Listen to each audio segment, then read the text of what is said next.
Hello students, welcome back to our YouTube channel Fever of Education AD. जैसा कि आपको पता है कि आज हम क्वालिफाइंग सीरीज़ वार प्रैक्टिस सेट 1 स्टार्ट करने वाले हैं। ये EMRS जिसका एग्ज़ाम हाल ही में लगा हुआ है, यानी कि 14 दिसंबर को जो एग्ज़ाम है उसी का हम लोग आज प्रैक्टिस सेट 1 सॉल्व करने वाले हैं। तो इसके पार्ट 1 है जनरल अवेयरेंस। तो इसका पहला क्वेश्चन हमें दिया गया है। तो क्वेश्चन में कहा गया है कि भारत में कौन सी पंचवर्षीय योजना मुख्य रूप से गरीबी हटाओ, रोजगार के अवसरों के सृजन और अन्य उद्देश्यों के साथ कृषि उत्पादन में केंद्रित है। तो इसका राइट आंसर है फिफ्थ। अब हम लोग चलते हैं नेक्स्ट क्वेश्चन पर। इसमें कहा गया है कि मिट्टी की नमी बनाए रखने के लिए पौधों के बीच की अनावरित भूमि को जैव पदार्थ की एक परत से ढक दिया जाता है। तो इस विधि को क्या कहा जाता है? तो हमारे पास 4 ऑप्शन है। एक है मल्च बनाना, एक है चट्टान बांध, एक है रक्षक मेखला और डी ऑप्शन है समोच्च रेखीय रोधिकाएं। तो इसका जो राइट आंसर है वो राइट आंसर है हमारा मल्च बनाना। अब हम लोग चलते हैं नेक्स्ट क्वेश्चन पर। तो नेक्स्ट क्वेश्चन में कहा गया है, क्वेश्चन नंबर 3, कालिदास सम्मान किस वर्ष स्थापित किया गया था? तो इसका राइट आंसर है 1918, यानी 1980, 1980। नेक्स्ट क्वेश्चन पर चलते हैं। तो नेक्स्ट क्वेश्चन में कहा गया है कि किसने किसने बड़ी संख्या में तत्वों का एक एक्सरे स्पेक्ट्रोस्कोपिक अध्ययन किया और दिखाया कि किसी तत्व द्वारा उत्सर्जित एक्सरे की आवृत्ति परमाणु द्रव्यमान के बजाय परमाणु संख्या से संबंधित होती है? तो इसका राइट आंसर है हेनरी मोसले। हेनरी मोसले के बारे में हम आपको बताना चाहेंगे कि आप सभी को पता है कि हमारी जो पेरियोडिक टेबल है, यानी कि जो आवर्त सारणी है, उसकी जो सबसे पहले खोज की गई थी वो परमाणु भार के आधार पर थी। किसके आधार पर थी? परमाणु भार या द्रव्यमान संख्या, जिसको ए से रिप्रेजेंट करते हैं। और जो हेनरी मोसले हैं, इन्होंने आधुनिक आवर्त सारणी जो हमें दी है, जिसे किस के आधार पर दिया है? परमाणु संख्या, जिसको जेड से रिप्रेजेंट किया जाता है। तो आधुनिक आवर्त सारणी के खोजकर्ता भी हेनरी मोसले हैं। अब हम लोग चलते हैं नेक्स्ट पर, क्वेश्चन नंबर 5। तो क्वेश्चन नंबर 5 में कहा गया है अलाउद्दीन खिलजी के शासनकाल में कितने प्रकार के कर थे? तो इसका जो राइट आंसर है वो है 3। कितने प्रकार के कर थे? 3 प्रकार के। अब हम लोग आते हैं नेक्स्ट क्वेश्चन पे, क्वेश्चन नंबर 6। तो क्वेश्चन नंबर 6 में कहा गया है, क्या कहा गया है कि इसको थोड़ा सेट कर लेते हैं। राष्ट्रकूट और चोल राजवंशों के दौरान कुछ महत्वपूर्ण प्रशासनिक पद आनुवंशिक बन गए थे। नगर श्रेष्ठी पद का क्या अर्थ है?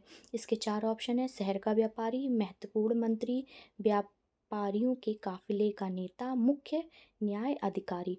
तो इसका सही आंसर है, तो इसका जो सही आंसर है वो है आंसर नंबर ए, शहर का व्यापारी। यानी राष्ट्रकूट और चोल राजवंशों के दौरान जो प्रशासनिक पद आनुवंशिक बन गए थे, जिसमें नगर श्रेष्ठी का पद अर्थ शहर का व्यापारी हुआ करता था। अब हम लोग चलेंगे क्वेश्चन नंबर 7 पर। क्वेश्चन नंबर 7 में देखते हैं क्या कहा गया है। एक सेकेंड, इसको स्क्रीन पर सही से सेट कर लेते हैं। तो क्वेश्चन नंबर 7 में कहा गया है, परिवारों की व्यक्तिगत आय प्राप्त करने के लिए निम्नलिखित में से किसे राष्ट्रीय आय में जोड़ा जाता है? ए ऑप्शन है निगमित कर, बी ऑप्शन है निवल ब्याज अदायगी, सी ऑप्शन है सरकार और फर्मों से भुगतान हस्तांतरण, डी ऑप्शन है अवितरित लाभ। तो इसका जो सही ऑप्शन है वो है ऑप्शन नंबर सी। कौन सा आंसर है? Option number C. हम लोग चलते हैं नेक्स्ट क्वेश्चन नंबर 8 पर। क्वेश्चन नंबर 8 में कहा गया, असंतृप्त हाइड्रोकार्बन के संदर्भ में सही कथन की पहचान कीजिए। तो इसका जो ए ऑप्शन है, इसमें कहा गया है कि कार्बन के ऐसे यौगिक जिनके कार्बन परमाणुओं के बीच एकल बंध होता है असंतृप्त यौगिक कहलाते हैं। पहले जो इसके ऑप्शन है वो पढ़ने से पहले हम आप लोगों को असंतृप्त हाइड्रोकार्बन के बारे में बता देते हैं। तो सबसे पहले हाइड्रोकार्बन क्या होते हैं? अब आप लोगों ने हिंदी तो पढ़ी होगी, हिंदी में संधि विच्छेद भी पढ़ा होगा, तो इसको थोड़ा संधि विच्छेद के द्वारा समझाने का प्रयास करते हैं। हाइड्रोकार्बन, अगर हम इसको 2 पार्ट में बांटते हैं तो इसको हम लोग लिख सकते हैं हाइड्रोजन हाइड्रोजन और कार्बन, यानी कि H&C। तो अगर हम हाइड्रोकार्बन को परिभाषित करना चाहें तो कह सकते हैं कि वे यौगिक जो हाइड्रोजन और कार्बन से मिलकर के बने होते हैं क्या कहलाते हैं? हाइड्रोकार्बन कहलाते हैं। यानी हाइड्रोकार्बन क्या होते हैं कि वे यौगिक जो हाइड्रोजन और कार्बन के संयोग से बने होते हैं हाइड्रोकार्बन कहलाते हैं। अब हाइड्रोकार्बन के टाइप क्या क्या होते हैं? तो हाइड्रोकार्बन के दो टाइप होते हैं। फर्स्ट होता है संतृप्त हाइड्रोकार्बन और सेकंड होता है असंतृप्त हाइड्रोकार्बन। ठीक। अब संतृप्त हाइड्रोकार्बन क्या होते हैं? तो संतृप्त हाइड्रोकार्बन के बारे में बताना चाहेंगे। संतृप्त हाइड्रोकार्बन यानी कि वे हाइड्रोकार्बन जो एकल बंध से जुड़े होते हैं। किससे जुड़े होते हैं? एकल बंध से। एकल बंध का मतलब हो गया सिंगल बॉन्ड से जुड़े हुए होते हैं, वो क्या कहलाते हैं? संतृप्त हाइड्रोकार्बन। अब इसके बाद बात आती है असंतृप्त हाइड्रोकार्बन की। तो असंतृप्त हाइड्रोकार्बन के दो टाइप होते हैं। इन्हें एल्कीन और एल्काइन कहा जाता है। यानी एल्कीन का मतलब हो गया वे हाइड्रोकार्बन जो डबल बॉन्ड से जुड़े हुए होते हैं, वे क्या कहलाते हैं?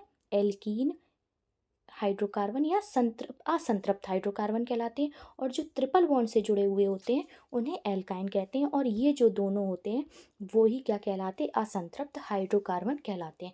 तो हाइड्रोकार्बन को अगर हम परिभाषित करना चाहें तो हम कह सकते हैं कि वे हाइड्रोकार्बन जो द्विबंध या त्रिबंध से जुड़े हुए होते हैं असंतृप्त हाइड्रोकार्बन कहलाते हैं।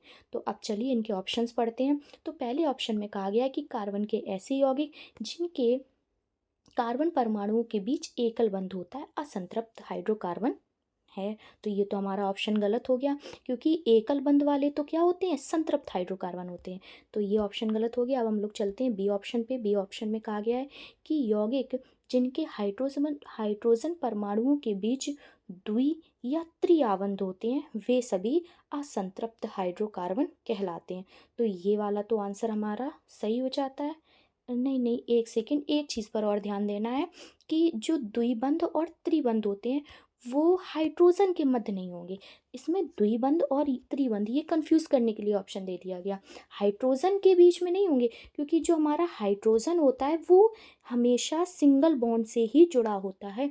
कभी भी हाइड्रोजन डबल बॉन्ड या ट्रिपल बॉन्ड के साथ नहीं जुड़ा होगा। तो इन्होंने कह दिया हाइड्रोजन परमाणुओं के बीच द्विबंध हो, तो ये हमारा ऑप्शन गलत हो जाता है। अब हम लोग देखते हैं सी ऑप्शन। सी ऑप्शन में क्या कहा गया है?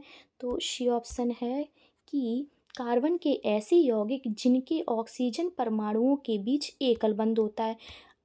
अब ये भी बहुत ज़रूरी बात है कि जो हमारे ऑक्सीजन परमाणु होते हैं वो हमेशा द्विबंध के साथ जुड़े हुए होते हैं, और इन्होंने कह दिया कि ऑक्सीजन परमाणु एकल बंध से जुड़े हो, तो ये ऑप्शन भी गलत हो गया। अभी तक हम लोगों ने देखा ए ऑप्शन भी गलत है, बी भी गलत है, और ये हमारा सी भी गलत हो गया। अब हम लोग डी को पढ़ लेते हैं, ये सही है कि नहीं है।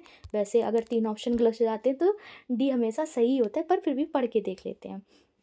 तो डी ऑप्शन में कहा गया है कि कार्बन के ऐसे यौगिक जिनके कार्बन परमाणुओं के मध्य द्विबंध या त्रिबंध होता है असंतृप्त हाइड्रोकार्बन कहलाते हैं। बिल्कुल ही सही बात कह दी है इन्होंने कि कार्बन परमाणुओं के बीच ही या तो द्विबंध होगा या कार्बन परमाणुओं के बीच त्रिबंध होता है। तो ये जो दोनों होते हैं वही हमारे क्या कहलाते हैं? असंतृप्त हाइड्रोकार्बन कहलाते हैं। तो इसका डी ऑप्शन सही है।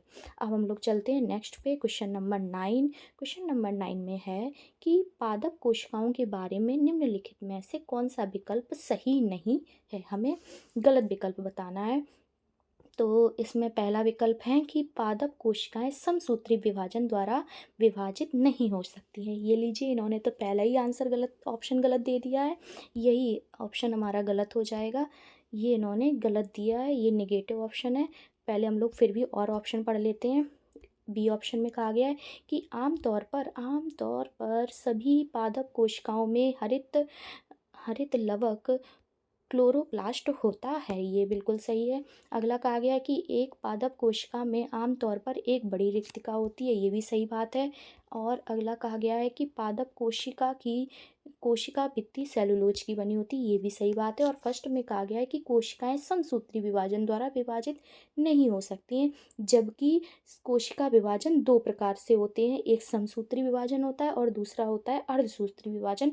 यानी ये क्या हो गया, गलत हो गया, निगेटिव का बाई निगेटिव, ये वाला ऑप्शन हमारा। तो अब हम लोग चलते हैं नेक्स्ट क्वेश्चन पर। तो हमारा नेक्स्ट क्वेश्चन है क्वेश्चन नंबर 10। क्वेश्चन नंबर 10 में कहा गया है कि निम्नलिखित में से किस भारतीय स्वतंत्रता सेनानी ने कहा था कि खुद वो बदलाव बनिए जो आप दुनिया में देखना चाहते हैं। ये नारा किसने दिया था, ये कथन किसका है, तो ये जो कथन है ये है महात्मा गांधी का। ये वाला ये तो आप लोगों ने अधिकतर ही सुना होगा कि महात्मा गांधी हमेशा ये कहते हैं कि दूसरों को वही सलाह देनी चाहिए जो हम लोग खुद पर लागू कर सकें। तो ये उन्हीं का कथन है कि खुद वो बदलाव बनिए जो आप दुनिया में देखना चाहते हैं। यानी आप जैसा दूसरों को सजेस्ट करते हैं उससे वो वाले परिवर्तन पहले आप खुद के अंदर लाइए, तब आप वो चीज़ दूसरों को सजेस्ट कीजिए। इसके लिए महात्मा गांधी की एक स्टोरी भी बहुत फेमस है, वो किसी और वीडियो में सुनाएंगे। अभी हम आगे चलते हैं। अब हमारा आ जाता है पार्ट बी।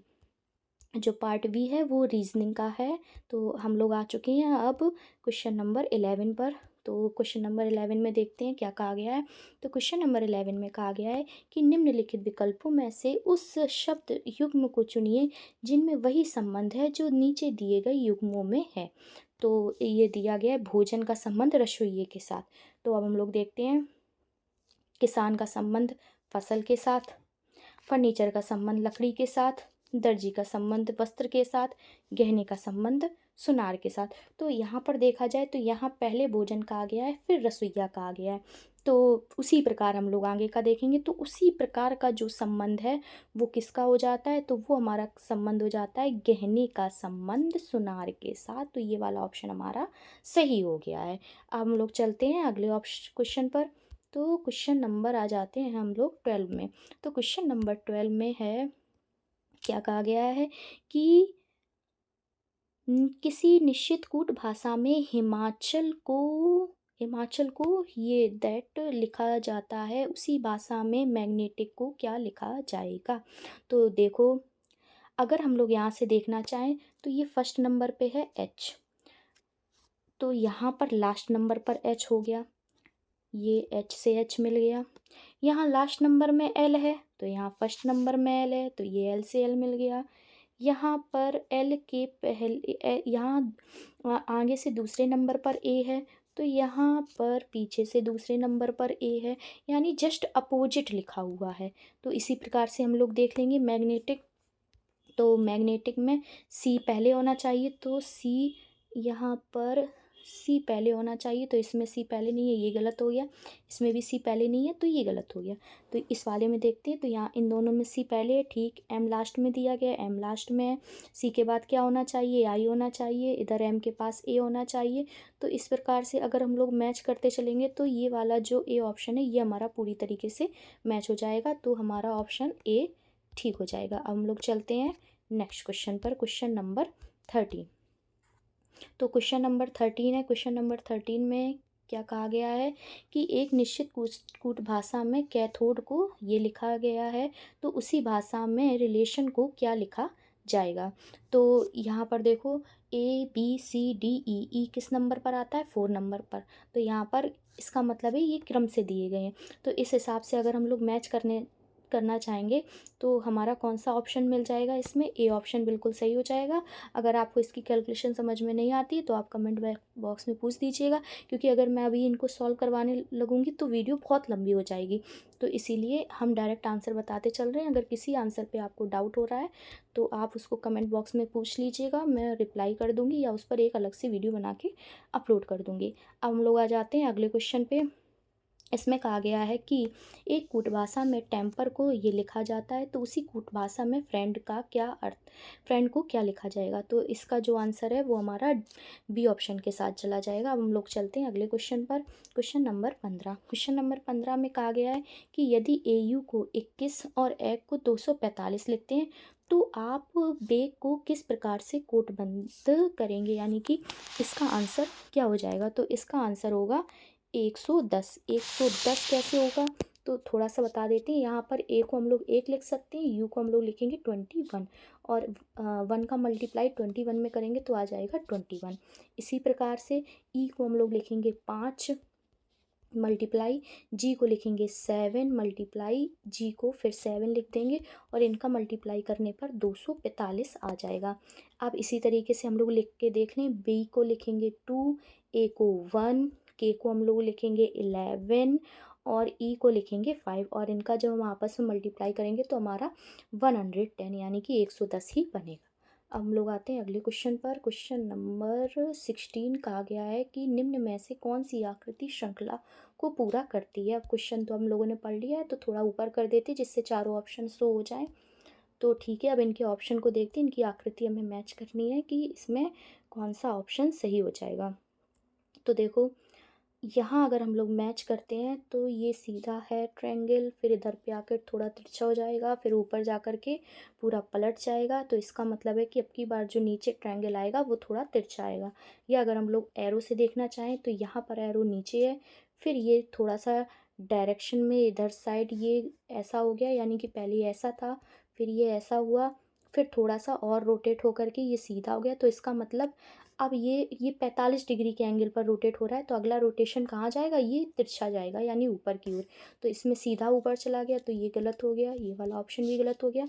अब इन दोनों ऑप्शन में कोई ऑप्शन हमारा सही होगा। तो अब हम लोग आगे की चीज़ों में देखते हैं। तो देखें, ये हम लोगों ने देखा कि जो यहाँ पर ये दिया गया है सर्कल में, ये पहले इस डायरेक्शन में है, फिर ये नीचे की डायरेक्शन में हुआ, ये फिर ऐसे हुआ। तो अब की बार ये कहाँ जाएगा, ये ऊपर वाली डायरेक्शन में जाएगा, जो कि ये इसमें ही जा रहा है, यानी कि हम लोगों का option number C is the right option. हम लोग चलते हैं अगले पर, क्वेश्चन नंबर 17। तो क्वेश्चन नंबर 17 में कहा गया है कि L M N O P और क्यू एक गोल मेज के चारों तरफ बैठे हुए हैं।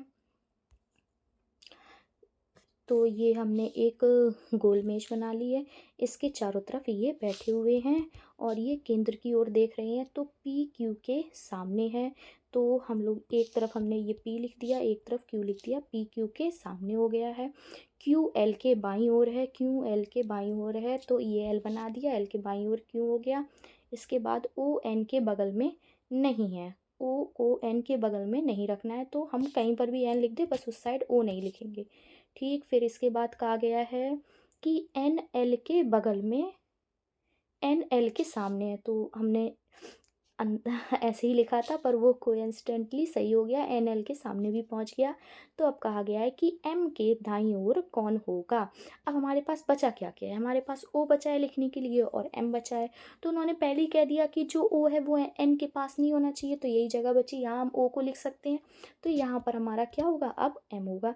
तो इन्होंने कहा है कि एम के दाईं ओर कौन होगा, तो इससे एम के दाईं ओर कौन बैठा हुआ है, ये हमारे क्यू महाराज एम के दाईं ओर बैठे हुए हैं। तो हमारा ऑप्शन का जो ऑप्शन है वो कौन सा सही हो जाएगा, तो ऑप्शन नंबर डी यहाँ पर सही हो जाएगा। हम लोग चलते हैं अगले ऑप्शन पर, अगले क्वेश्चन पर। तो क्वेश्चन नंबर 18, इसमें कहा गया है कि 4 शब्द दिए गए हैं जिनमें से कि 3 किसी तरह से समान हैं और एक अलग है। तो बारहसिंगा, लार्वा, तिलचट्टा के बच्चे, घोड़े के बच्चे, और जो ये लार्वा है वो कीट के बच्चे हैं। तो इसमें से देखा जाए तो ये सभी क्या है, किड्स हैं, यानी कि किसी ना किसी के बच्चे ही हैं। और ये कौन आ गया, बारहसिंगा भाई साहब आ गए। तो यही वाला हमारा ऑप्शन गलत हो जाए, सही हो जाएगा, क्योंकि ये इन तीनों से अलग हो गए। ये बच्चे थे तो भाई तुम भी बच्चे बन के आ जाते, तुम भी सही हो जाते। अब हम लोग चलते हैं अगले पर, 19 नंबर। तो 19 में कहा गया है कि यदि ये निश्चित कूटनीति में दिए गए हैं तो पावर को क्या लिखेंगे। तो देखो मैं थोड़ा सा डिस्क्राइब की देती हूँ कि ये किस तरीके से लिखा जाएगा, बाकी का आप लोग कर लीजिएगा। हाँ, क्योंकि मैं ज़्यादा लंबी वीडियो नहीं बनाना चाह रही हूँ। तो इसमें जो ये ब्रिज लिखा हुआ है, तो देखो बी, बी के पहले क्या आएगा, ए, बी के बाद क्या आएगा, सी। तो देखो यहाँ बी के पहले वाला और बाद वाला लिखा हुआ है। इसी तरीके से आर, आर के पहले कौन है, क्यू, आर के बाद कौन है, एस। ऐसे ये जितने भी लेटर लिखे गए हैं तो उनके एक पहले वाला लिखा हुआ है, एक बाद वाला लिखा हुआ है। तो इसी तरीके से हम लोग इसमें लिख देंगे। तो जब इस तरीके से इसमें लिखेंगे तो पी के पहले कौन आता है, ओ, पी के बाद कौन आता है, क्यू। तो देखो इनने क्यू पहले कर दिया, ये तो दोनों गलती हो गए, ये ओ और क्यू। इसी तरीके से जब सभी मिलाएंगे तो ये डी वाला ऑप्शन हमारा सही हो जाएगा। अब हम लोग चलते हैं अगले क्वेश्चन पर। तो क्वेश्चन नंबर 20। तो क्वेश्चन नंबर 20 में कहा गया है कि उस विकल्प का चयन कीजिए जिसके चौथे पद के साथ वही संबंध है जो पहले पद का दूसरे पद के साथ है। तो इसमें UJL का दिया गया है POO के साथ में संबंध। तो इनका संबंध कैसे है,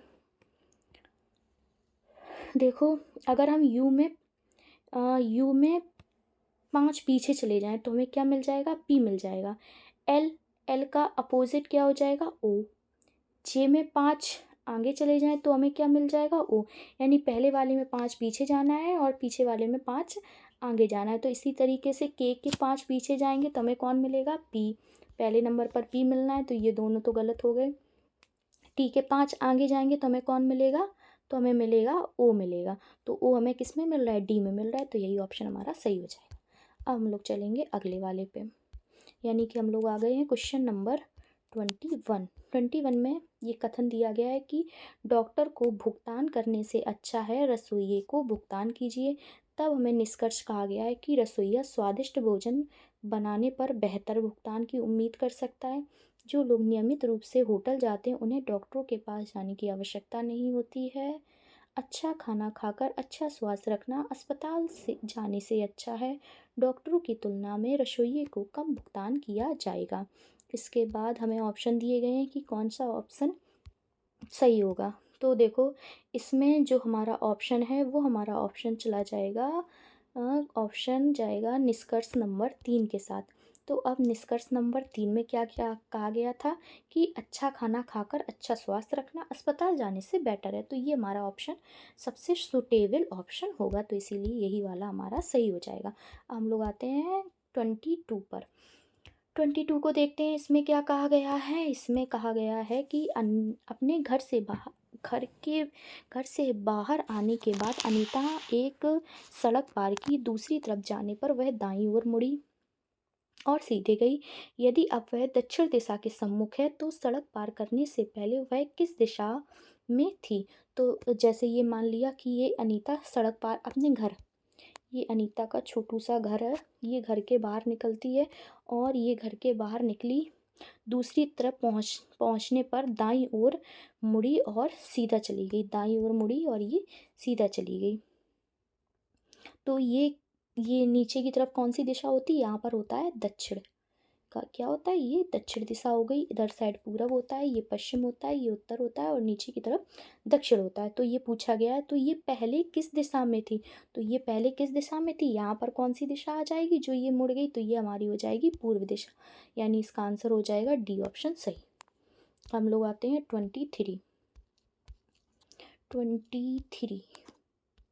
23 में एक निश्चित कूट भाषा में कहा गया है कि A+B का अर्थ है A B की माँ है, यानी प्लस का मतलब हो गया माँ, माइनस का मतलब पिता, डॉलर का मतलब पुत्र, परसेंटेज का मतलब बहन और ऑब्लिक का मतलब पत्नी, इज इक्वल टू का मतलब है भाई। तो निम्नलिखित में से किसका अर्थ है कि A के की पुत्री है।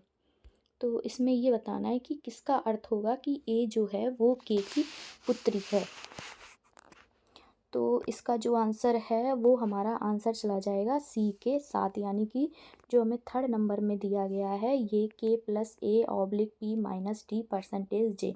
तो देखो K+ यानी कि प्लस का मतलब हो गया माता, ठीक। फिर इसके बाद है ऑब्लिक, ऑब्लिक का अर्थ हो गया पत्नी। फिर ये जो ऊपर दिए गए हैं उसी से आप लोग मैच कर लीजिएगा और ऑप्शन नंबर जो हमारा सी ये थर्ड है वो हमारा सही हो जाएगा। हम लोग आते हैं, ये हमारा आ गया अगला क्वेश्चन नंबर 24। इसमें कहा गया है कि 7 लोग ABCDE, EF और G एक वृत्ताकार मेज के चारों ओर केंद्र की ओर मुख करके बैठे हैं, परंतु जरूरी नहीं कि वे इस क्रम में हों। तो फिर बताना है कि हमारा कौन सा ऑप्शन सही होगा। तो ये हमने मान लिया एक गोल मेज है, इन्होंने कहा है कि GE के बाईं ओर बैठा हुआ है, तो ये हमने G लिख दिया। तो जो G है वो E के बाएं से तीसरे बैठा है, ये 1 2 ये तीसरे नंबर पर बैठा हुआ है। फिर इसके बाद कहा गया A G के ठीक बाईं ओर है, जो ए है वो जी के ठीक बाईं ओर है। फिर इसके बाद कहा गया है ए और बी का निकटतम पड़ोसी डी है, तो ये हमने डी लिख दिया यहाँ पर। ए और बी का निकटतम पड़ोसी क्या है, तो यहाँ पर क्या लिखना पड़ेगा, हमें बी लिखना होगा। और फिर इसके बाद कहा गया है कि एफ सी के पास है, तो अब हमने यहाँ पर एफ लिख दिया और ये हो गया सी के ठीक बाईं ओर बैठा हुआ है। तो एफ के दाएं से गिनने पर एफ और डी के बीच में कौन होगा, तो एफ और डी के बीच में कौन हो जाएगा, तो हमारा इसमें हो जाएगा ऑप्शन नंबर बी।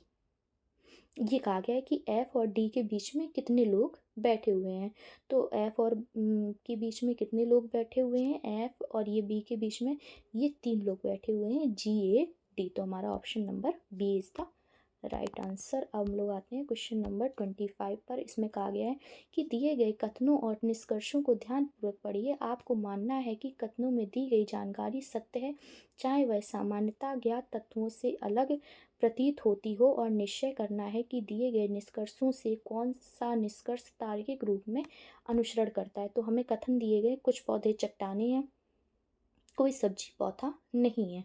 जो कुछ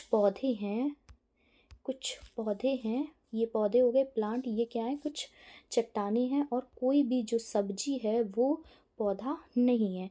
तो हम लोग निष्कर्ष देखते हैं। निष्कर्ष में क्या कहा गया है, निष्कर्ष में कहा गया है कि कोई भी सब्जी चट्टान नहीं है, कुछ चट्टाने पौधे हैं। तो इसमें कौन सा आंसर हमारा सही हो जाएगा, तो इसमें हमारा आंसर हो जाएगा सी, कि केवल निष्कर्ष दूसरा सही है। अब हम लोग आ चुके हैं पार्ट 3 पर। ये है नॉलेज ऑफ आईसीटी, ये आईसीटी का पोर्शन है। तो क्वेश्चन नंबर है 26। इसमें कहा गया है एक फाइल की सामग्री को दूसरी में विलीन करने के लिए दिया जाने वाला कमांड।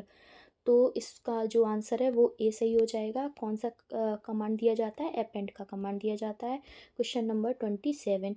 इसमें कहा गया है सूचना और प्रौद्योगिकी के संदर्भ में ASCII का पूर्ण रूप अंग्रेजी क्या है, तो जो इसका आंसर हो जाएगा हमारा, ए का मतलब होता है अमेरिकन, एस का मतलब स्टैंडर्ड, सी का कोड, आई से मतलब होता है इंफॉर्मेशन, और जो दूसरा आई है उसका मतलब होता है इंटरचेंज। यानी कि इसको हम लोग पढ़ते हैं American standard code for information interchange. तो ये हमें ऑप्शन बी में मिल रहा है, तो इसका मतलब है कि हमारा ऑप्शन नंबर बी सही हो जाएगा। हम लोग आते हैं अगले क्वेश्चन पर।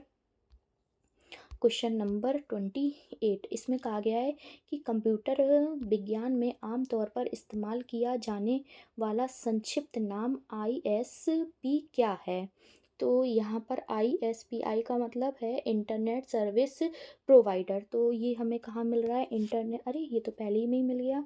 ये क्या, ये तो दोनों ऑप्शन सेम है। इंटरनेट सर्विस प्रोवाइडर ए में भी है, ये बी में भी है, तो ये दोनों ऑप्शन सही हो जाएंगे। ये कुछ मिसप्रिंट है, कोई बात नहीं, 2 में दिए हैं तो ये दोनों सही हो जाएंगे। वैसे एग्ज़ाम में ऐसी गलतियाँ नहीं आती हैं।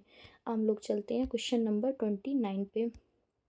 इसमें है कि यदि किसी फाइल के नाम में डिफ़ॉल्ट प्रत्यय या सफिक्स लगा दिया जाए तो फाइल की सामग्री क्या हो जाएगी। तो अगर हम लोग डिफ़ॉल्ट प्रत्यय यानी कि सफिक्स XLS जोड़ देते हैं तो जो हमारी फाइल है वो एक स्प्रेडशीट हो जाती है।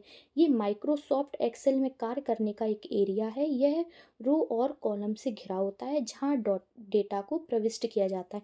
यानी अगर हम किसी फाइल में XLS जोड़ देते हैं तो फिर वो जो हमारी फाइल है वो एक स्प्रेडशीट बन जाती है। हम लोग चलते हैं क्वेश्चन नंबर 30 पर।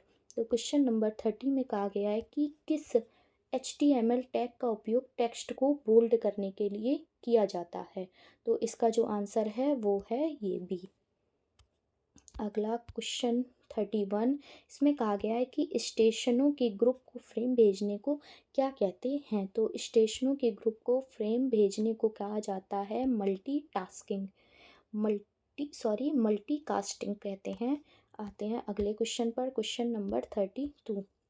इसमें कहा गया है कि सर्वर वे कंप्यूटर हैं जो संसाधन उपलब्ध कराते हैं जो कि डॉट डॉट से जुड़े होते हैं।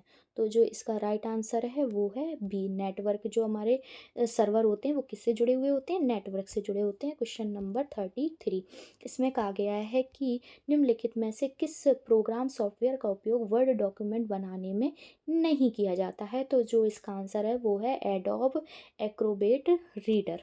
अगला क्वेश्चन 34, इसमें कहा गया है कंप्यूटर के ऑन होने पर सॉफ्टवेयर सिस्टम को कंप्यूटर की रैंडम एक्सेस मेमोरी रैम में लोड करने और फिर इसे उपयोगकर्ता द्वारा एप्लीकेशन रन करने के लिए तैयार करने की प्रक्रिया को क्या कहा जाता है? तो इस प्रक्रिया को कहा जाता है बूटिंग। अगले क्वेश्चन में कहा गया है निम्नलिखित में से कौन सी एक बाइनरी नंबर है? तो आप सभी को पता है कि जो हमारी बाइनरी नंबर सिस्टम होता है उसमें सिर्फ दो का प्रयोग किया जाता है, दो अंकों का। वो जो दो अंक है वो सिर्फ 0 और 1 होते हैं। ये बाइनरी संख्या, या संक्षेप में ये जो 0 और 1 होते हैं इन्हें बाइनरी संख्या कहते हैं या फिर इन्हें बिट भी कहते हैं। तो ये इसमें भी देखो ये आ गया 2 3 4, तो ये भी नहीं होगा। इसमें भी इतने सारे नंबर्स आ गए, ये भी नहीं होगा। ये हो जाता लेकिन इन्होंने बीच में ये सी दे दिया इसलिए ये भी गलत हो गया। तो हमारा आंसर सही हो जाएगा ए नंबर। अब अगला है 36, इसमें कहा गया है कि एक अम्ब्रेला शब्द जिसमें कोई भी संचार उपकरण या एप्लीकेशन शामिल है जिसमें encompassing radio, television, cellular phone, computer और नेटवर्क हार्डवेयर और सॉफ्टवेयर, सैटेलाइट सिस्टम आदि शामिल हैं। तो जो इसका आंसर है वो हमारा है आईसीटी। आईसीटी का फुल फॉर्म होता है इंफॉर्मेशन कम्युनिकेशन टेक्नोलॉजी। ये लिख लीजिएगा, ये एक इम्पॉर्टेंट है। अब हम लोग आते हैं अगले पर 37 में कहा गया है सूचना एवं संचार प्रौद्योगिकी आईसीटी में शामिल नहीं होता है। तो आईसीटी में क्या शामिल नहीं है? आईसीटी में रेडियो भी आता है, टेलीविज़न भी आता है, टेलीफोन भी आता है। क्या नहीं आता है? टेस्ला, यानी निगेटिव का भाई निगेटिव, ए ऑप्शन सही हो जाएगा। आते हैं अगले पर, आईसीटी के निम्नलिखित में से कौन सा उपकरण साक्षरता को विकसित करने में मदद नहीं करता है? तो इसका हो जाएगा, अच्छा, साक्षरता का मतलब क्या हो जाएगा हमारा?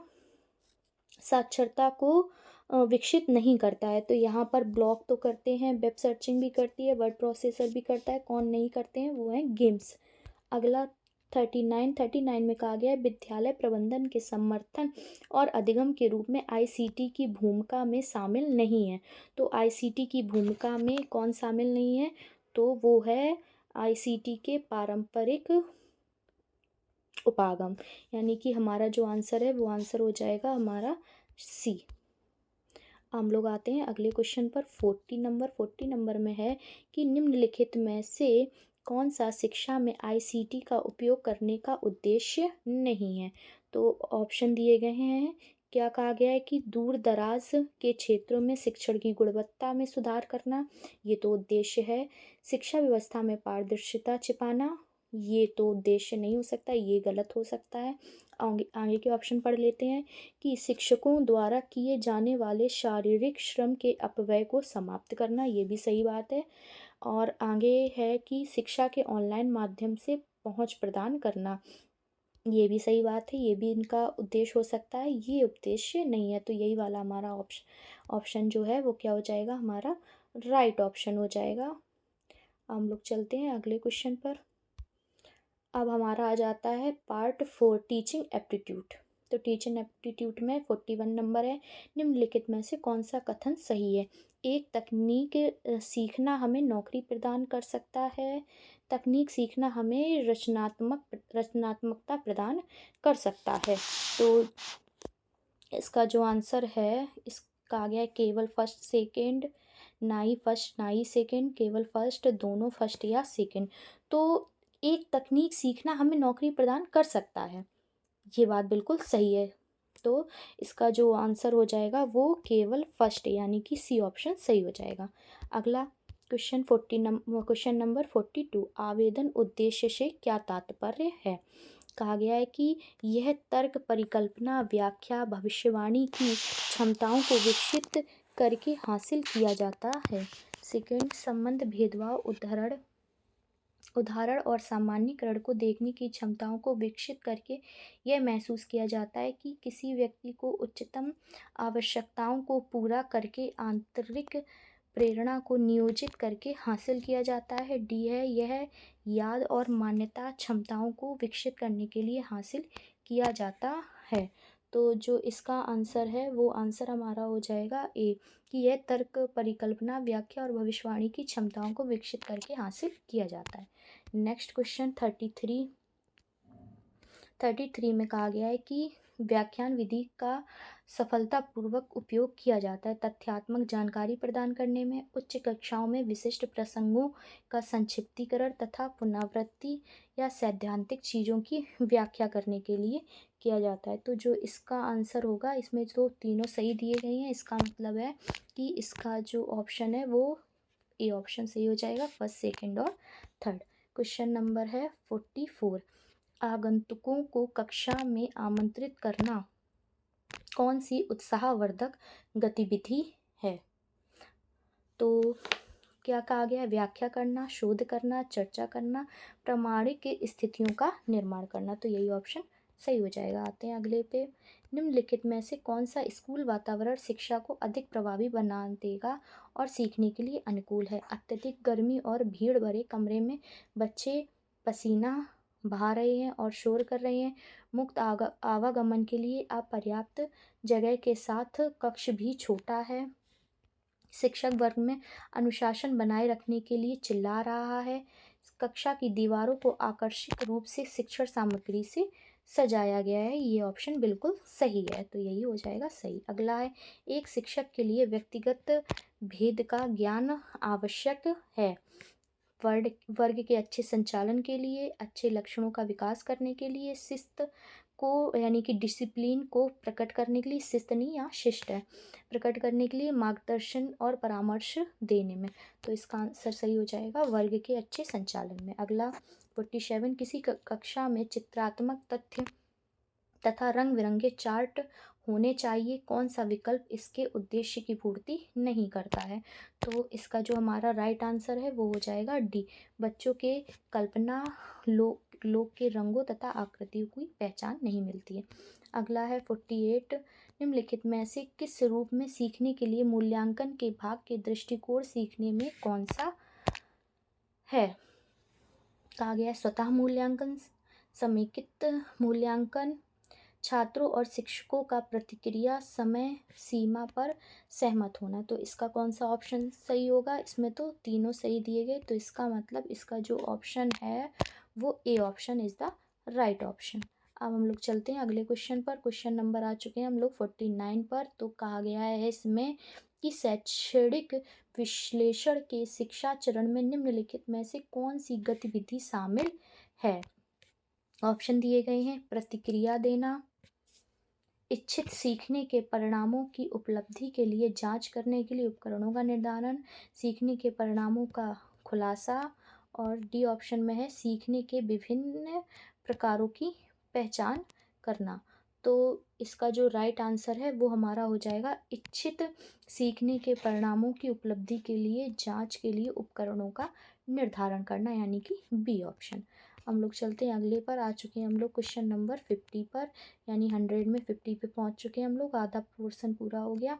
तो 50 नंबर में कहा गया है कि पोर्टफोलियो सतत एवं व्यापक मूल्यांकन का एक महत्वपूर्ण माध्यम है क्योंकि वह अनिवार्य है, क्रियान्वित करना सरल होता है, न्यूनतम सूचना प्रदान करता है, विद्यार्थियों में कौशल के विकास को इंगित करता है। तो इसका जो राइट आंसर है वो है डी, विद्यार्थियों में कौशल के विकास को इंगित करता है। अब हम लोग आते हैं अगले क्वेश्चन पर। क्वेश्चन नंबर 51, इसमें कहा गया है शिक्षण की अवधि के लिए सबसे महत्वपूर्ण विचार निम्नलिखित में से आधारित होना चाहिए।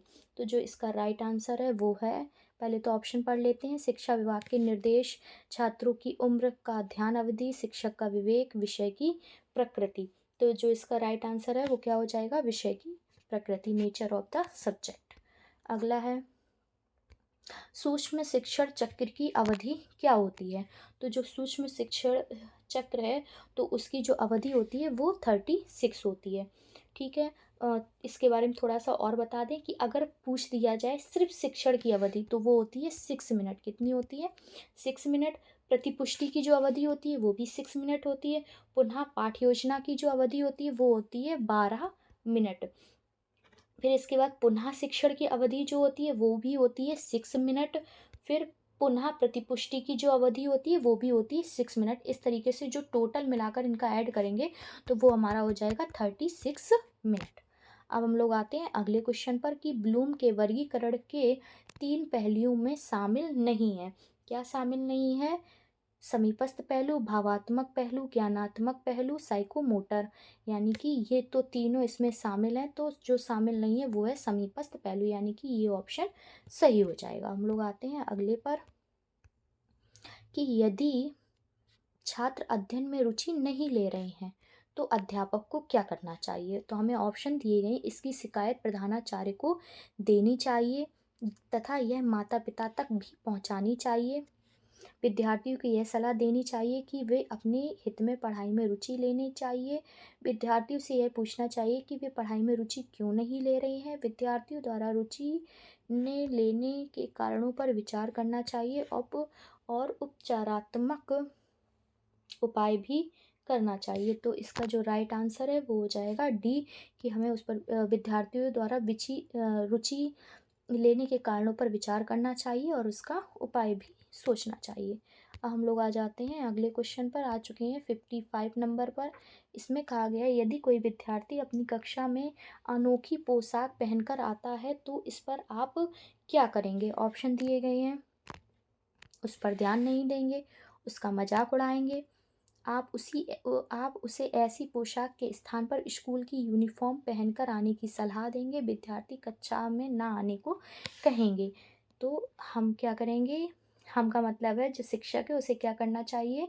वो पोशाक के स्थान पर यूनिफॉर्म पहनकर आने की सलाह देगा। अब हम लोग आ जाते हैं अगले पर। कहा गया है कक्षा में मानवीय वातावरण तैयार करने का तात्पर्य है छात्रों के बहुमुखी व्यक्तित्व के निर्माण से, छात्रों के उचित शिक्षण से, छात्रों को भौतिक सुख सुविधाओं से सुसज्जित करने से, छात्रों के साथ मानवीय संबंधों की स्थापना से। तो जो इसका जो राइट आंसर है वो हमारा राइट आंसर है डी, छात्रों के साथ मानवीय संबंधों की स्थापना से। क्वेश्चन नंबर 7, शिक्षार्थी केंद्रित उपागम में शिक्षक की भूमिका है। फर्स्ट, शिक्षक को कक्षा के अंदर और बाहर शिक्षार्थियों के व्यवहारों और गतिविधियों पर नजर रखनी चाहिए। शिक्षक को हमेशा शिक्षार्थियों की मदद करने के लिए अवसरों की तलाश करनी चाहिए। इसमें है ना तो ए ना ही बी, केवल बी, ए और बी दोनों, केवल ए। तो इसका जो राइट आंसर हमारा होगा, तो इसका जो राइट आंसर हो जाएगा वो हो जाएगा दोनों, क्योंकि इसमें दोनों बात बिल्कुल सही कही गई है। तो option number C is correct हो जाएगा। अब आते हैं 58 पर। स्वच्छ भारत अभियान के प्रति विद्यार्थियों को संवेदनशील बनाने के लिए एक शिक्षक निम्नलिखित में से कौन सा तरीका अपनाएगा? निबंध लेखन प्रतियोगिता, नीति पढ़ाना, पोस्टर रचना प्रतियोगिता, कक्षा की सफाई। तो कक्षा की सफाई, क्योंकि जो कार्य बच्चे खुद से करते हैं उसके प्रति वो जल्दी ही संवेदनशील हो जाते, इसलिए उनसे कक्षा की सफाई। अगला 59, यदि कोई छात्र अच्छा प्रदर्शन नहीं कर रहा है तो शिक्षक को क्या करना चाहिए? बच्चे को महत्व देना चाहिए, छात्र के साथ कठिनाई, अध्याय हटाना, परामर्श, पूरी कक्षा को कम गृह कार्य देना, परामर्श देना। अगला क्वेश्चन नंबर 60, निम्नलिखित में से किससे अधिगम बुरी तरीके से प्रभावित हो सकता है? शोर युक्त परिवेश, बुरी सामाजिक संगति, छोटे कक्ष, गैर आरामदेह फर्नीचर। तो जो अधिगम है वो सबसे ज़्यादा प्रभावित होता है बुरी सामाजिक प्रकृति, यानी कि बी ऑप्शन सही हो जाएगा। 61, संस्कृतियों और समाजों के भीतर बड़े पैमाने के बल हैं जो विचारों, भावनाओं और व्यवहार को प्रभावित करते हैं। तो मनोवैज्ञानिक कारक, सामाजिक सांस्कृतिक कारक, लोकतांत्रिक कारक, सामाजिक लोकतांत्रिक कारक। तो जो इसका सही आंसर है वो है बी, सामाजिक सांस्कृतिक कारक। 62 कक्षा 8 के छात्रों को ज्यामिति प्रमेय पढ़ाने के लिए निम्नलिखित में से कौन सी विधि वांछनीय है? परियोजना विधि, विश्लेषण संश्लेषण विधि, निगमनात्मक विधि, व्याख्यान सह प्रबंध विधि। तो कक्षा 8 के छात्रों को ज्यामिति पढ़ाने के लिए विश्लेषण संश्लेषण विधि का प्रयोग सर्वाधिक वांछनीय होता है, यानी कि यही वाला ऑप्शन हमारा सही हो जाएगा। क्यों होता है? क्योंकि इस विधि का उपयोग करने में परिणाम प्रभावशाली रहता है, इसीलिए इस विधि का प्रयोग किया जाता है। कहा गया है अगले क्वेश्चन में 63 एक वृत्त की अवधारणा को पढ़ाते समय निम्नलिखित में से कौन सा तरीका सही होगा? कौन सा होगा? वृत्तों और दीर्घ वृत्तों का चित्र प्रदर्शित करना, वृत्त का चित्र प्रदर्शित करना, वृत्तों और बहुभुजों का चित्र प्रदर्शित करना, विभिन्न आकार के वृत्तों का चित्र प्रदर्शित करना। तो ये ऑप्शन सही हो जाएगा। जब हम सभी तरीके के चित्रों के बारे में बच्चों को बता देंगे कि वृत्त क्या होता है, दीर्घ वृत्त क्या होता है, परवलय क्या होता है, अति परवलय क्या होता है, तो वो जल्दी से उनमें अंतर समझ सकेंगे और कॉन्सेप्ट भी क्लियर हो जाएंगे। अब हम लोग आ जाते हैं अगले क्वेश्चन पर। तो आ चुके हैं हम लोग 64 पर। 64 में कहा गया है विद्यार्थियों में गृह कार्य के प्रति अभिरुचि उत्पन्न करने के लिए गृह कार्य पुस्तक से ही होने चाहिए, समान स्तर का होना चाहिए, विद्यार्थियों की योग्यता के अनुरूप होना चाहिए, पुस्तक के बाहर से होना चाहिए। तो जो इसका राइट आंसर है वो है ए, पुस्तक से ही होना चाहिए, जिससे कि बच्चे उसको अच्छे से समझ सके और उनमें रुचि उत्पन्न हो सके। 65 पे परियोजना पद्धति की किस अवस्था में परियोजना के लिए स्रोतों और उपकरणों की पहचान दर्ज की जाती है? गतिविधि चरण, पक्ष गतिविधि चरण, योजना, पूर्व गतिविधि चरण। तो जो इसका राइट ऑप्शन है वो है ए, गतिविधि चरण। 66 नंबर, सोमा अपनी कक्षा में इक्विटी के बारे में पढ़ाना चाहती है, उसके लिए शिक्षण के सबसे उपयुक्त तरीके क्या हैं? प्रश्न उत्तर, चौक और टॉक, परियोजना विधि, क्षेत्र कार्य सौंपना। तो ये ऑप्शन सही हो जाएगा, क्षेत्र कार्य सौंपना। अगला 67 नंबर, निम्नलिखित में से क्या अधिगम के लिए आकलन की एक विशेषता नहीं है? कि यह एक वर्णनात्मक प्रकृति के होते हैं, यह छात्रों की गलती करने की आशा होती है, उनके कार्यों के लिए सहपाठी परीक्षा उपलब्ध कराती है, प्रत्येक विद्यार्थियों के प्रबल पक्ष और आवश्यकता वाले विद्यार्थियों की पहचान हो जाती है। क्वेश्चन में कहा गया था कि अधिगम के लिए आकलन की एक विशेषता नहीं है, यानी निगेटिव ऑप्शन हमें चूज करना है। तो यह छात्रों से गलती ना करने की आशा करती है। तो भाई हम जो शिक्षक है वो पहले से ही ये आशा कैसे कर सकते हैं, क्योंकि जब छात्र गलती करेंगे तभी तो वो सीखेंगे। तो यही वाला जो हमारा ऑप्शन है वो गलत हो जाए, यानी सही हो जाएगा, क्योंकि ये ऑप्शन गलत है तो निगेटिव ऑप्शन देना था, तो ये वाला हमारा सही होगा। अब आ जाएंगे 68 पर, निम्नलिखित में से क्या मूल्यांकन के एक अच्छे उपकरण की विशेषता नहीं है? विश्वसनीयता, अबोधगम्यता, वैधता, वस्तुनिष्ठता। तो ये विश्वसनीयता भी है, वैधता भी है, वस्तुनिष्ठता भी है, अबोधगम्यता नहीं है। तो हमारा यही ऑप्शन सही हो जाएगा। आते हैं 69 नंबर पर, निम्नलिखित में से कौन सा संरचनावाद में नियोजित मूल्यांकन रणनीति नहीं है? तो जो इसका आंसर है वो मौखिक चर्चा, मनोदशा मानचित्रण, इकाई परीक्षण, हस्त क्रियाएं। तो इसका राइट आंसर है इकाई परीक्षण। क्वेश्चन नंबर 70, निम्नलिखित में से क्या एक अध्यापक द्वारा बनाए गए परीक्षण की विशेषता नहीं है? यह एक सीमित मात्रा में दक्षताओं को कवर करता है, यह विद्यार्थियों की अधिगम संबंधी कठिनाइयों की पहचान करने में सहायता कर सकता है, इसमें विभिन्न प्रकार के प्रश्न शामिल हो सकते हैं, इसे व्यापक तुलना करने हेतु प्रयोग में लाया जा सकता है। तो जो इसका राइट आंसर है वो हमारा हो जाएगा। इसमें पूछा क्या गया था, इसमें कहा गया था कि क्या एक अध्यापक द्वारा बनाए गए परीक्षण की विशेषता नहीं है, गलत वाला ऑप्शन पूछा गया था कि कौन सी विशेषता नहीं है। तो सीमित मात्रा में दक्षताओं को कवर करना, तो ऐसा तो है नहीं कि सिर्फ सीमित ही मात्राओं में कवर करते हैं, लिमिटेड नंबर हो। तो यही हमारा सही हो जाएगा, क्योंकि ये गलत बात इन्होंने कह दी है। अब हम लोग आ जाते हैं पार्ट 5 पर, domain knowledge. Domain knowledge, NEP। तो इसमें आ जाता है क्वेश्चन नंबर 71। श्रवण करते समय श्रोता कौन कौन से विभिन्न कार्य पूरा करते हैं? सुनते हैं और क्रिया करते हैं, सुनते हैं तथा चित्र बनाते, रंग भरते हैं। तो इसका कौन सा ऑप्शन सही हो जाएगा? श्रवण करते समय श्रोता सुनते हैं तथा क्रिया करते हैं। किसी का वाचन सुनने और सुनकर अर्थ और भाव को समझने की क्रिया को ही क्या कहते हैं? श्रवण कहते हैं। तो इसका जो हमारा आंसर है वो दोनों ही सही हो जाएंगे। अब हम लोग आ जाते हैं अगले क्वेश्चन पर, क्वेश्चन नंबर 72 में कहा गया मनोवैज्ञानिक कसौटी के अंतर्गत कौन सा मापदंड सही, कौन सा मापदंड नहीं है? प्रेरणा स्तर, साहित्यिक उपकरण, चित्रखाका। तो जो इसका राइट आंसर है वो हो जाएगा बी, लेवल स्तर। अगला है 73, निम्नलिखित में से कौन सा कथन सही है? भरण अभ्यारण का उपयोग शब्दावली के लिए किया जा सकता है। फिल इन अभ्यासों को भाषा के अधिक सक्रिय उत्पादन की आवश्यकता नहीं होती है। तो जो इसका राइट आंसर है वो कौन सा हो जाएगा? इसके तो दोनों ही आंसर सही दिए गए हैं। तो इसका जो राइट आंसर है वो हमारा हो जाएगा डी ऑप्शन, इसका राइट ऑप्शन, यानी कि सही हो जाएगा हमारा डी ऑप्शन। अब हम लोग आते हैं अगले पर, 74 कहा गया निम्नलिखित में से किसको भारत में बहुभाषावाद की सकारात्मक विशेषताओं के रूप में माना जा सकता है? यह भारतीय समुदाय में अनेक भाषाओं की स्वीकृति को प्रोत्साहित करता है। बहुभाषावाद एक व्यक्ति को केवल हिंदी की ओर प्रभावित करता है। यह बच्चों को भिन्न भिन्न क्षेत्रीय भाषाओं से बचने और अंग्रेजी पर ध्यान देने के लिए केंद्रित करता है। तो इसमें सिर्फ फर्स्ट ऑप्शन ही सही है। ये भारतीय समुदायों में अनेक भाषाओं की स्वीकृति को स्वीकारता है। तो केवल फर्स्ट सही है, इसका मतलब हमारा ऑप्शन नंबर बी सही हो जाएगा।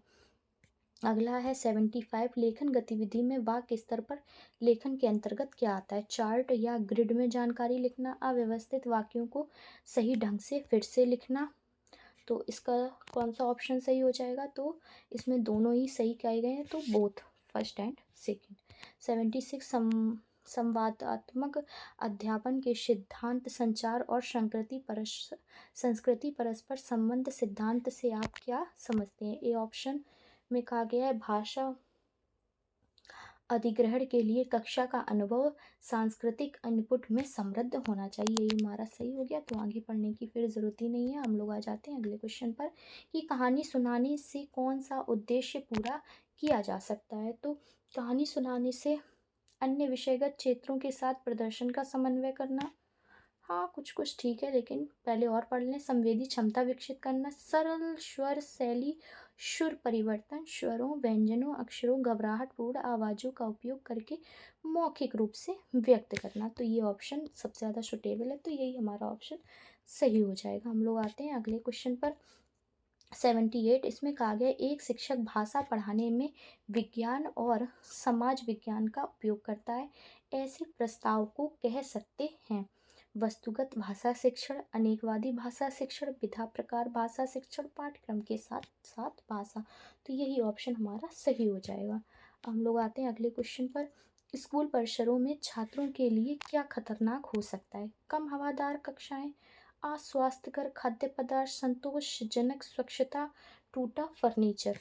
तो अस्वास्थ्यकर खाद्य पदार्थ ये छात्रों के लिए सबसे ज़्यादा खतरनाक हो सकता है। तो अब हम लोग आते हैं अगले क्वेश्चन पर, क्वेश्चन नंबर 18 में कहा गया है फरहीन अक्सर अपनी कॉपी में कुछ ना कुछ लिखती रहती है। एक भाषा शिक्षक होने के नाते आपकी क्या प्रतिक्रिया है?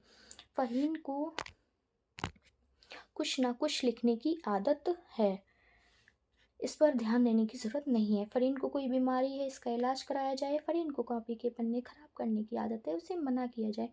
फरहीन अपने मन की बातों की अभिव्यक्ति चाहती है, उसे लेखन को कक्षा में प्रदर्शित किया जाए। यही ऑप्शन हमारा सही हो जाएगा। हम लोग आते हैं अगले पर, NEP, अभी हमारे क्वेश्चन NEP के आगे। NEP 2020 के अनुसार ABC का पूर्ण रूप क्या है? तो इसके अनुसार जो ABC का पूर्ण रूप है वो हमारा है एकेडमिक बैंक ऑफ क्रेडिट, यानी कि D option, academic bank of credit. अगला NEP 2020 के अनुसार MERU का अर्थ क्या है? तो NEP 2020 के अनुसार MERU का अर्थ है multi disciplinary education research university. तो ऐसा कुछ ऑप्शन दिया गया है, तो ये हमें मिल रहा है ऑप्शन नंबर ए में, तो यही हमारा सही हो जाएगा।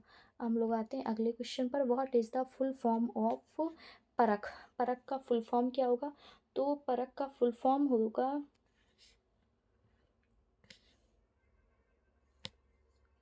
Assessment of performance review and analysis of knowledge for overall planning. ये तो गलत है। अगला assessment of performance review and analysis of knowledge for higher development, यहाँ हायर नहीं आता है, तो ये भी गलत हो गया। अगले सी ऑप्शन हमारा सही हो जाएगा, क्योंकि इसमें कहा गया assessment of performance review and analysis of knowledge for overall development, तो यही ऑप्शन हमारा सही हो जाएगा। हम लोग आते हैं अगले सवाल पर। अगला सवाल में कहा गया है एनईपी 2020 के अनुसार ग्रेड 6-8 के लिए अभ्यास आधारित पाठ्यक्रम एनसीईआरटी द्वारा उचित रूप से डिज़ाइन किया जाएगा। अभ्यास आधारित पाठ्यक्रम का नया नाम होगा, तो नया नाम हो जाएगा एनसीएफएसई। अगला है एनईपी 2020 में बढ़ई, माली, कुम्हार जैसे स्थानीय व्यावसायिक विशेषज्ञों के साथ इंटर्न के लिए बैगलेस अवधि में भाग लेने के लिए कितने दिनों का उल्लेख किया गया था? तो एनईपी में उनके लिए 10 दिनों का उल्लेख किया गया था। निम्नलिखित में से कौन अनुभवात्मक अधिगम की एक विशेषता नहीं है? अधिगम प्रक्रिया का एक हिस्सा है। अधिगम एक सतत प्रक्रिया है। अधिगम तार्किक दलीलों के माध्यम से होता है। अधिगम एक समग्र प्रक्रिया है, तो इसका ऑप्शन हो जाएगा ये सही। अधिगम तार्किक दलीलों के माध्यम से होता है। क्वेश्चन 87, निम्नलिखित में से क्या सामुदायिक अधिगम का एक उदाहरण हो सकता है? कक्षा का कार्य, परियोजना आधारित अधिगम, प्रयोगशाला में किया गया प्रयोग, अध्यापक द्वारा पूछे गए मौखिक प्रश्न, तो ये हमारा ऑप्शन हो जाएगा बी सही। 88 नंबर, निम्नलिखित में से क्या दक्षता आधारित उपागम के लिए के अंतर्गत नहीं आता है? सहपाठी की सहायता मांगना, अपनी गति से अधिगम करना, फॉर्मूलों को याद करना, प्रवीणता अधिगम का अभ्यास करना।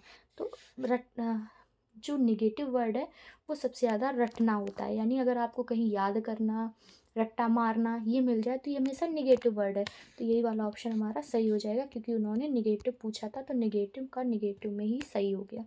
हम लोग आते हैं अगले क्वेश्चन पर। क्वेश्चन है 89, शिक्षण अधिगम के लिए एक दृष्टिकोण जिसमें प्रतिभागी किसी गतिविधि में संलग्न होते हैं, प्रतिबिंबित करते हैं गंभीर रूप से गतिविधि पर और उपयोगी अंतर्दृष्टि और सीखने को प्राप्त करें। विकासपरक, अनुभवात्मक, तो इसका ऑप्शन हमारा बी ऑप्शन सही हो जाएगा, क्योंकि इसमें सिर्फ बी में ही सही कहा गया है। आते हैं अगले पर। 90 नंबर, किसने कहा है एक परियोजना एक सामाजिक वातावरण में आगे बढ़ने वाली एक संपूर्ण उद्देश्यपूर्ण गतिविधि है? ये किसने कहा है? E.L. थॉर्नडाइक ने, डॉक्टर विलियम हेड किलपैट्रिक बैलोर्ड या जॉन अल्फ्रेड स्टीवेंसन ने? तो ये कथन जो है वो विलियम हेड किलपैट्रिक का है, तो ऑप्शन नंबर हमारा बी सही हो जाएगा। अगला है विवेचनात्मक शिक्षा शास्त्र का दृढ़ विश्वास है कि बच्चे स्कूल से बाहर क्या सीखते हैं? यह अप्रासंगिक है। शिक्षार्थियों के अनुभव और प्रत्यक्ष महत्वपूर्ण हैं। एक शिक्षक को हमेशा कक्षा कक्ष के अनुदेशन का नेतृत्व करना चाहिए। शिक्षार्थियों को स्वतंत्र रूप से तर्कना नहीं करनी चाहिए, तो इसका ऑप्शन नंबर बी सही हो जाएगा। हम लोग आते हैं अगले पर। 92, बागवानी द्वारा निम्नलिखित में से कौन सा उद्देश्य पूरा किया जा सकता है? तो इसका ज्ञान और समझ आधारित उद्देश्य, ज्ञान समझ अनुप्रयोग और कौशल आधारित उद्देश्य, तो ये ऑप्शन सही हो जाएगा। अब आते हैं अगले पर। वातावरण गतिविधि के संबंध में कौन सा विकल्प कम महत्वपूर्ण हो सकता है? तो कहा गया है इसमें यह केवल उन छात्रों को अवसर देता है जो अभिनय और अभिव्यक्ति में बेहतर हैं। बिल्कुल सही कहा है इन्होंने। फिर भी आगे देख लेते हैं। तो बी ऑप्शन में है बेहतर विचारक कहानीकार बनने में मदद और उनके स्वस्थ संवाद में संलग्न होने में उनमें आत्मविश्वास विकसित करना, ये ऑप्शन नहीं होगा। तो हमारा जो ए ऑप्शन है वही सही हो जाएगा कि वार्तालाप गतिविधि के संदर्भ में कौन सा विकल्प कम महत्वपूर्ण हो सकता है। तो ऑप्शन ए ही सही हो जाएगा। हम लोग आते हैं अगले पर, क्योंकि वीडियो का टाइम बहुत होता जा रहा है इसलिए थोड़ा जल्दी जल्दी पढ़ा रहे हैं। अगला है अनुभवजन्य अधिगम की एक मुख्य विशेषता क्या है। तो इसके ऑप्शन दिए गए हैं शिक्षक द्वारा निर्देशन, शिक्षार्थी द्वारा स्वमूल्यांकन, बाहरी पुरस्कार पर निर्भरता, कठोर पाठ्यक्रम का पालन। तो इसका ऑप्शन बी सही हो जाएगा, शिक्षार्थी द्वारा स्वमूल्यांकन ये एक अधिगम की सबसे प्रमुख विशेषता होती है। अगला क्वेश्चन है कार्ल रोजर्स के अनुभवजन्य अधिगम सिद्धांत का क्या आधार है। तो मानवता मनोविज्ञान, मनोचिकित्सा, व्यवहारवादी मनोविज्ञान, संज्ञानात्मक विकास का सिद्धांत, शास्त्रीय अधिगम का सिद्धांत। तो कार्ल रोजर्स के अनुभवजन्य अधिगम सिद्धांत का आधार है मानवतावादी मनोविज्ञान और मनोचिकित्सा। तो ऑप्शन ए सही हो जाएगा। हम लोग आते हैं अगले क्वेश्चन पर, किस दस्तावेज ने बहुभाषावाद और भाषा की शक्ति पर बात की है। कोठारी आयोग, राममूर्ति समिति, एनपीई या एनईपी। तो किसने बात की है, तो वो है एनईपी 2020 ने। अगला क्वेश्चन है शिक्षा मंत्रालय द्वारा प्रतिपादित दीक्षा का क्या प्रयोजन है। ऑपरेशन ब्लैक बोर्ड, प्राथमिक शिक्षा का सार्वभौमिकरण, डिजिटल अवसंरचना संसाधन, प्राथमिक शिक्षा बालकों के लिए निःशुल्क यूनिफॉर्म पाठ्यपुस्तक। तो जो है वो है डिजिटल अवसंरचना संसाधन। अगला क्वेश्चन है कि एनईपी 2020 के अनुसार वर्ष 3 से 8 के बच्चे किस स्तर में आएंगे। पूर्व प्राथमिक, तैयारी स्तर, बुनियादी स्तर, निम्न प्राथमिक स्तर। तो 3 से 8 साल तक के बच्चे वो निम्न प्राथमिक स्तर के अंतर्गत आएंगे। आ जाते हैं क्वेश्चन नंबर 99। एनईपी 2020 के अनुसार समावेशन कोष किसके लिए निर्मित किया जाएगा। ग्रामीण छात्रों की ज़रूरतें पूरा करने हेतु, गंदी बस्ती में रहने वाले छात्रों पर विशेष ध्यान देने हेतु, सामाजिक आर्थिक रूप से वंचित समूहों समरूपी पहुँची बनाने हेतु, परालिंगी ट्रांसजेंडर छात्रों की आवश्यकता की पूर्ति हेतु। जो एनईपी 2020 है वो सामाजिक आर्थिक रूप से वंचित छात्रों हेतु सामाजिक पहुँचाने हेतु है, यानी कि उन्हें समरूपी पहुँची बनाने हेतु, यानी उन्हें सहायता पहुँचाने हेतु है। क्वेश्चन है 100, लास्ट ऑप्शन क्वेश्चन है राष्ट्रीय शिक्षा नीति 2020 में किस वर्ष तक प्राथमिक विद्यालयों में बुनियादी साक्षरता और संख्या ज्ञान का लक्ष्य प्राप्त करने का प्रस्ताव दिया गया है। ऑप्शन दिए गए हैं 2025, 2028, 2026, 2024। तो जो इसका राइट आंसर है वो है 2025 तक का जो लक्ष्य है वो दिया गया था। ठीक है, अब इसके बाद ये तो 100 क्वेश्चन का जो प्रैक्टिस सेट है वो कंप्लीट हो चुका है। और जैसा कि आपको पता है कि इसके अलावा एक क्वालिफाइंग लैंग्वेज का पेपर होगा, उसमें 30 क्वेश्चन आएंगे, जिसमें 30 में से जिनका टीजीटी का एग्ज़ाम है उन्हें 13 में से 40% यानी कि 12 नंबर लेकर के आने। अगर ये आपके लैंग्वेज में 12 नंबर आ जाते तो ही आपका कुछ पेपर चेक होगा। और पीजीटी वालों के लिए जो लैंग्वेज के क्वेश्चन आएंगे वो 20 आएंगे, उन्हें 20 में से 8 लेकर के आने, तभी उनका ये 100 नंबर का जो क्वेश्चन पेपर है वो चेक होगा। तो जो लैंग्वेज का पेपर है उसके लिए हम वीडियो अलग से बना देंगे। आज की वीडियो में इतना ही रखेंगे। प्रैक्टिस सेट जो 100 क्वेश्चन का है, अब इस प्रैक्टिस सेट में आपको क्या क्या डाउट है, क्या चीज़ समझ में नहीं आई है और क्या चीज़ ज़्यादा अच्छे से समझ में आई है, इसे कमेंट बॉक्स में कमेंट करके ज़रूर बताएं। और जो इस चैनल पर नए हैं वो चैनल को सब्सक्राइब करना ना भूलें, चैनल को सब्सक्राइब कर लें और बेल आइकन, जिससे कि जो नई वीडियो की नोटिफिकेशन है वो आपके पास तक पहुंच जाए। ठीक है, तो इसी के साथ इस वीडियो को यहीं पर समाप्त करते हैं। और जो लैंग्वेज के क्वेश्चंस हैं 30 क्वेश्चन, उनकी एक वीडियो अलग से डाल देंगे। एक सीरीज़ बना देंगे लैंग्वेज की, जिसमें ऐसे 2 से 4 प्रैक्टिस सेट के इकट्ठे क्वेश्चन रहेंगे। इसमें यहीं तक रखेंगे। अब मिलते हैं नेक्स्ट वीडियो में, नेक्स्ट प्रैक्टिस सेट के साथ और नेक्स्ट क्वेश्चंस के साथ। बाय बाय बच्चों।